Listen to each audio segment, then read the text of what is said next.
everyone. Hi. It's an honor to be here to be showing you spring recipes.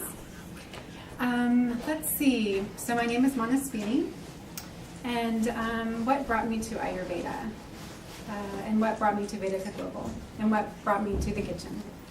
So let's see. About 7 years ago, I was fortunate enough to travel to India with my mother, and got exposed to Eastern culture and had my world blown open. And I, being a body worker, I had decided to also take some courses over there in some Ayurvedic bodywork techniques as Abhyanga, Shirodhara, Marma type of stuff. And I studied with a doctor for about a month and got totally intrigued by the science and knew that I needed to know more. So when I came home, of course, being very excited and ungrounded because I hadn't found Ayurveda yet, I decided to pack up my apartment and quit my job and run to San Francisco because I knew that there was Ayurveda in the Bay Area. That's all that I knew, but I knew I was coming. And so I got here, and actually Vedika had not opened its doors yet. It was still in its infancy with its first year and second year students. And then finally, 2 years later, after being in the Bay Area, the school created a beautiful website. And again, one of my searches of looking for the place to come, and I found Vedika Global and came running here and totally ungrounded, of course, searching for something, and I didn't know what it was, but I thought that it might be this, and came to the school and began the journey of becoming whole, the journey of being a less fragmented, scattered, lost person. And it started in the kitchen, actually, is where it started for me. I had suffered from eczema. You had brought that up for many years, for 10 years, and it was kind of a coming and going incident for me. And at its worst, I was flaking and oozing and pussing like at maybe 3 or 4 different areas of my body at once, and doing all the wrong lifestyle things and all the wrong diet things, and couldn't understand why I wasn't getting it better and kept blaming myself because I thought it was my emotions. It was just my emotions, and that's why I was having this disease. So when I began studying here, I got started right away in the kitchen, and there's a couple herbs that I feel like really saved my life at that time, and one of them was turmeric. Turmeric has an affinity for the skin, as we just learned, and it's a blood purifier. And having that in my meals 2 to 3 times a day on a daily basis over a few months really began to shift my digestion and heat it up and purify my blood, and my skin started to clear up. And of course, with eating seasonally and at the right times and changing some other lifestyle choices as well, and being very dedicated to eating fresh food and not leftovers, and stopping the salads and the olive oil and just the salt and pepper, and turning to these magical gifts from the universe. Because we're alchemists. We bring these into our body and they go in, and we pick and choose based on this divine science. And they go in and just start to go to work. They just start they have this affinity for us. They're our friends, they're our guides, and they go inside and just start changing the temperature around, and just start shining light here and taking this away. And I can say that I'm a petri dish. I have very clear skin now and more energy. And I completely transformed perspective in the kitchen, the way I feed myself, and the way I view the world, and the way that I relate to myself as not a fragmented being, but as a whole being with a body and a mind, and feeding the body right and keeping the mind in the right place, and that sadhana, that daily practice of connecting in with the soul. And so the kitchen is a powerful place. So let this class be an invitation into taking control of whatever it is that you need to rein in. This is a place to do it. So today, we are going to learn a wonderful spring dish that supports everything that was just taught. We are going to cook carrots. I have carrots here. and also fresh fenugreek, which you heard mentioned today several times as well. So this is what it looks like when you buy it at the Indian store. Sometimes you can find it at Berkeley Bowl. They don't always have it. And they don't have it at Asian stores either, so you have to, most likely, to get a consistent source would be an Indian store. The way that you would prepare methi to be able to cook it is you would de-stem it. So these are still on their stems. So you would need to just pluck the leaves off and de-stem it. And it's a little time consuming. And then, let's see. So I guess I'll talk about the ingredients as I cook.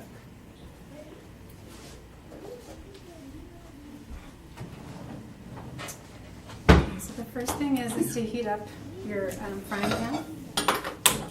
I'm going to bring it down to low just because the stove tends to just be hot even on low. So our first ingredient that we're going to put in is mustard oil, or sarpa in Sanskrit. What oil? Mustard oil. Mustard. So mustard oil is hot in potency.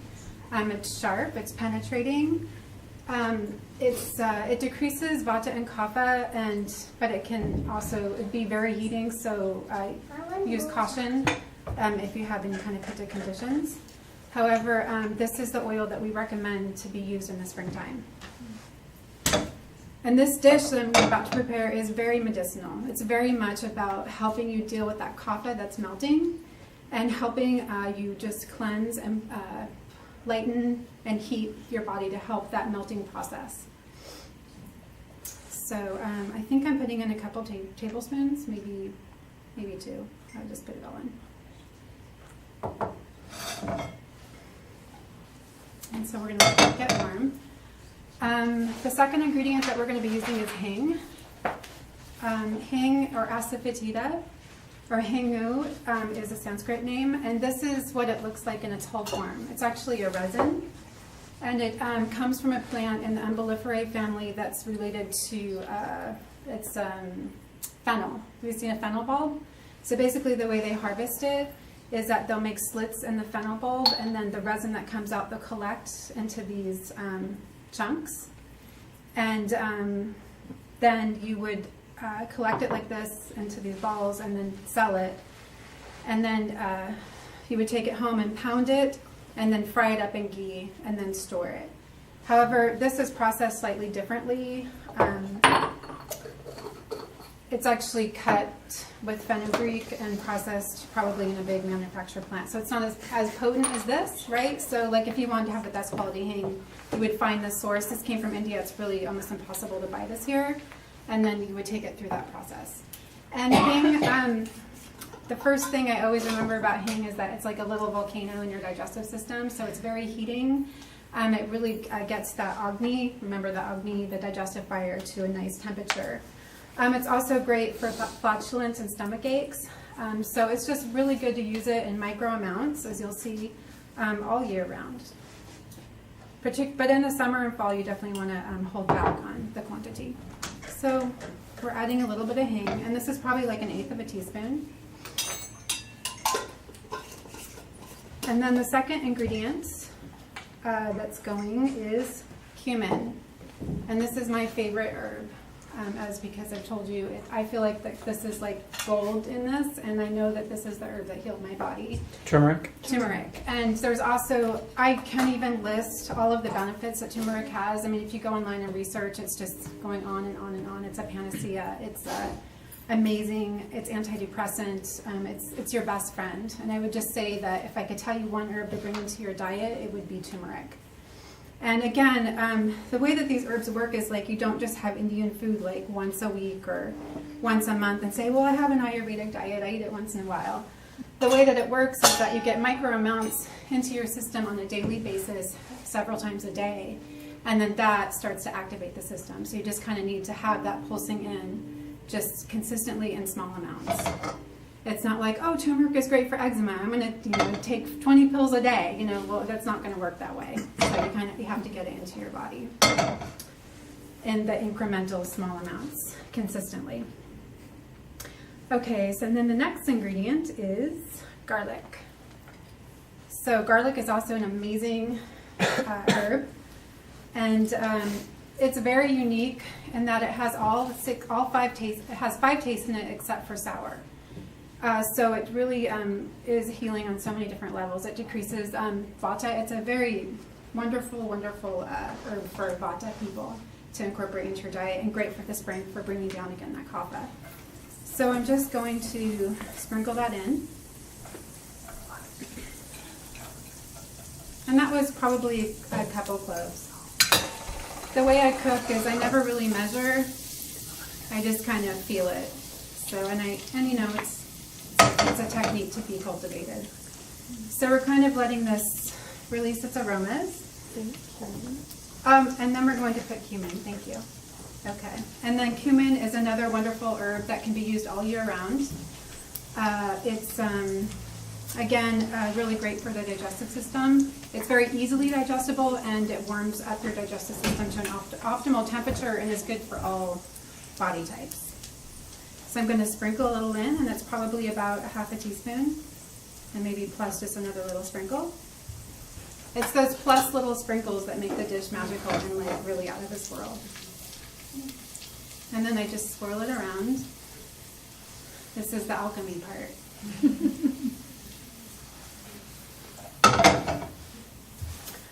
Okay, so now that's just kind of releasing. I might turn it up just a little bit. And then I'm going to add carrots. So carrots in this whole recipe with the fenugreek is really balancing it out, because carrots have a sweetness to them. So they are, carrots are warming, they're hot in potency. However, they have a sweet quality. And if we weren't adding carrots to this whole dish, it would be pretty intense, especially for a pitta person or somebody, you know, dealing with some heat issues. So we really need to kind of balance it out, so it will be good for everybody.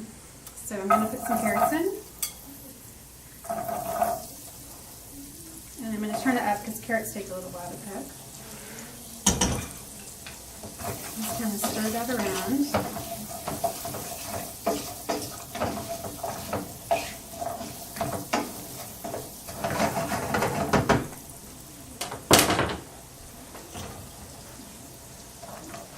Plus some.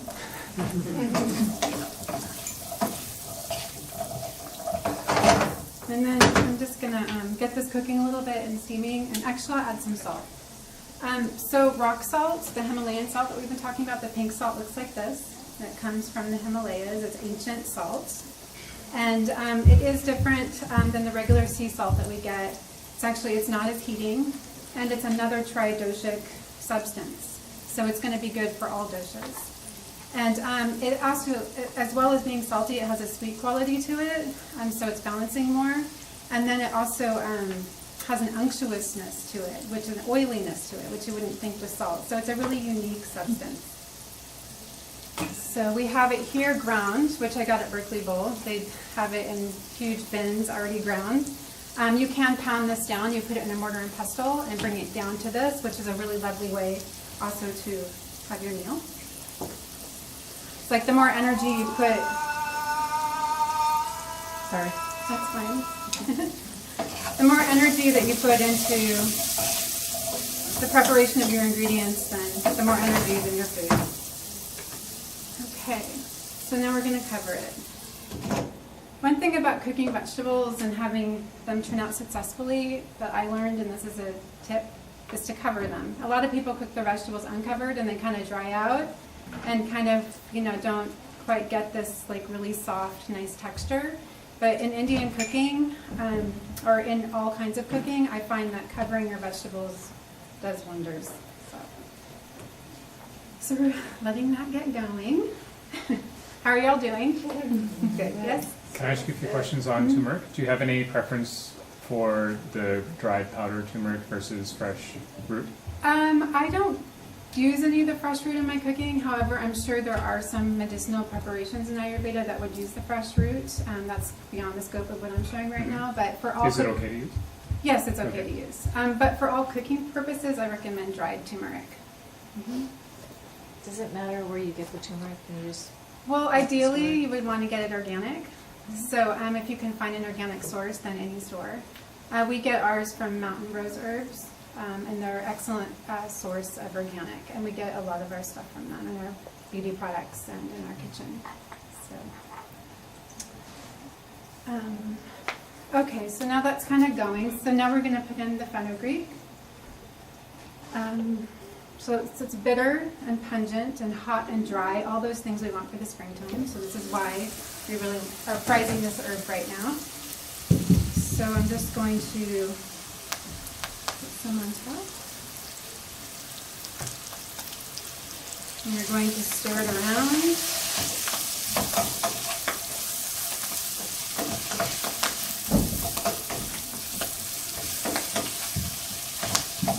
I could have chopped it. It probably would have made it a little more evenly stirred, but I didn't. I'm going to add just a touch more salt.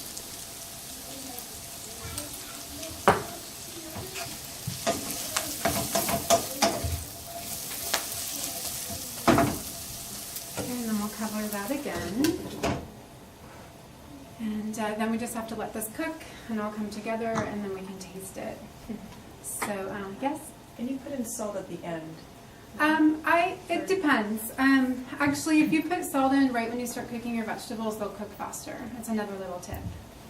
But you can, sometimes I forget to put salt in and it doesn't really matter. You know what I mean? But if you're just, don't be afraid to put it in right away or to put it in later. Like, it'll work. Yeah. Salt brings out the moisture from the There we go. from And the there's- vegetable. Yeah. So Mm-hmm. it helps it cook in its own water Yeah. faster. Mm-hmm.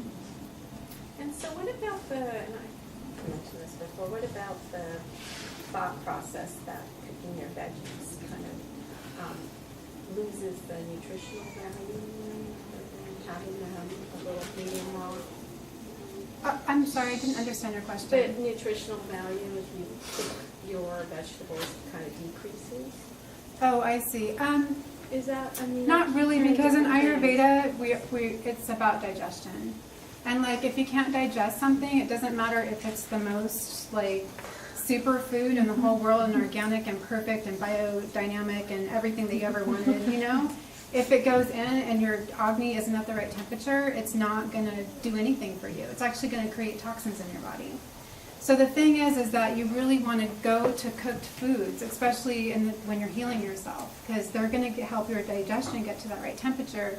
And then once your machine is like at a nice like hum, then like now and again you can have other types of foods and be able to digest them.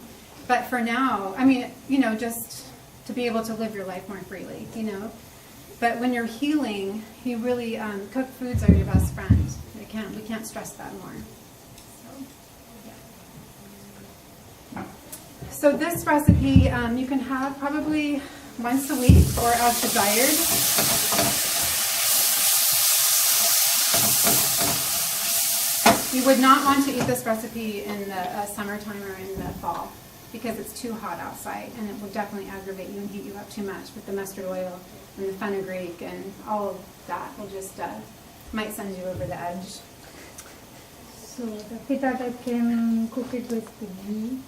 Yes, I think you could not use the mustard oil if you have a really strong fire happening in your body. And I think that would be a good omission, yeah.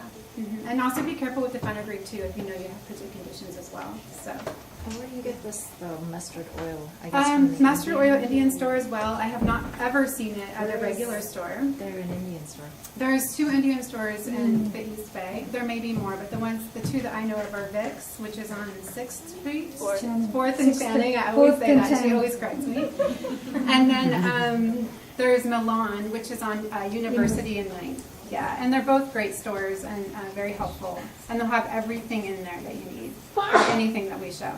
So. You're speaking a lot about seasonal foods because of the temperature and whatnot. Is that like based on the calendar, or is it more based on like we live on top of Mount Tam and Marin, where summer is like freezing Right. cold the entire summer? It's based on both. Would that like where the heat is not so much a Right. factor? How So does that once play? you get into your studies of Ayurveda and you start to understand the principles, you can apply it to anywhere in the world at any time of the year. with whoever you're with. But is you it, know? I mean, is it more like it's summer so that there's summer everywhere kind of stuff? Or No, is it more because like, I'm in a San hot Francisco climate now, has so I different should weather. be- It's more cloudy over there, so Right. you're, it might be colder over there. So So you it might might take be- that into consideration, even Okay. though the calendar says it's in the heat of the Got summer. it.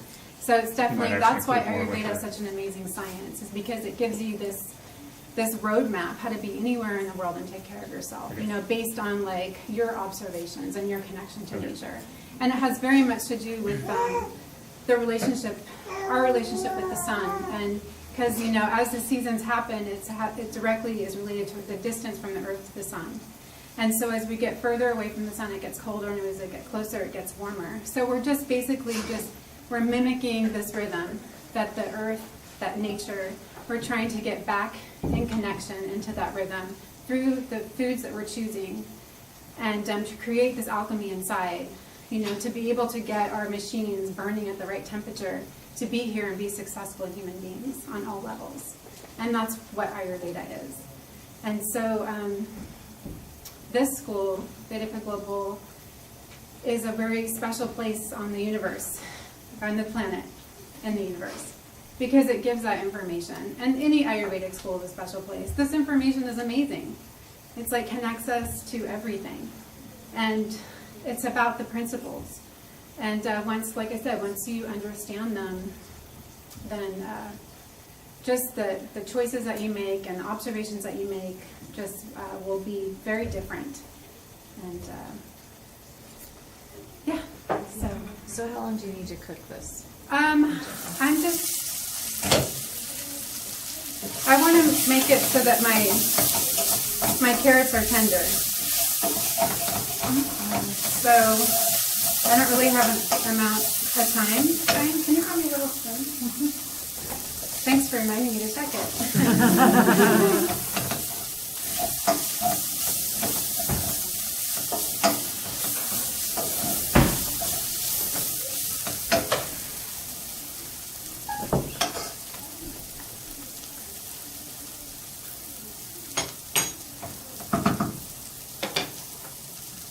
I'm going to put just a little bit of salt. And it's almost done.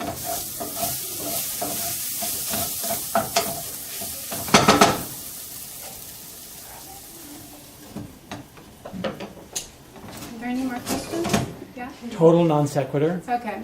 Can you just speak to fruit and meals?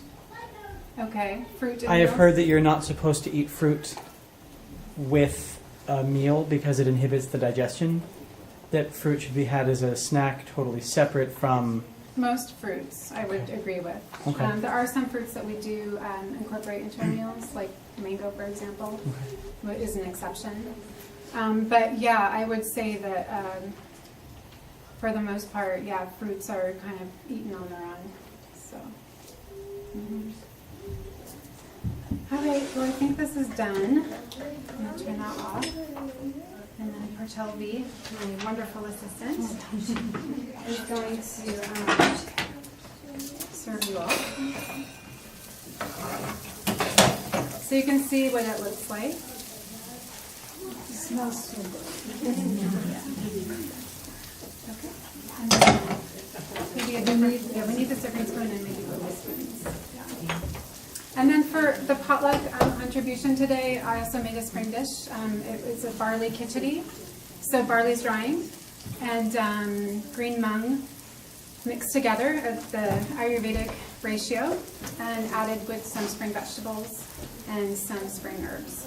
So that will be served as well with our other potluck dishes. And again, check out our spring spice mix, because if you're unsure about if this information seems overwhelming and there's so many spices and so many this and so many that, get this spring spice mix, buy a little jar of ghee, and just trust that, and then just start cooking everything in there, and then just see how you feel. So it's just a good starter kit. Don't just go out and buy mustard oil in that spring mix, because you're going to be sorry. This is one thing you want to do like maybe a couple times a week, okay? And the mustard oil, you can, maybe daily in small amounts right now. And you can also combine it with ghee to kind of soften it. So, and then we'll just get this dished up.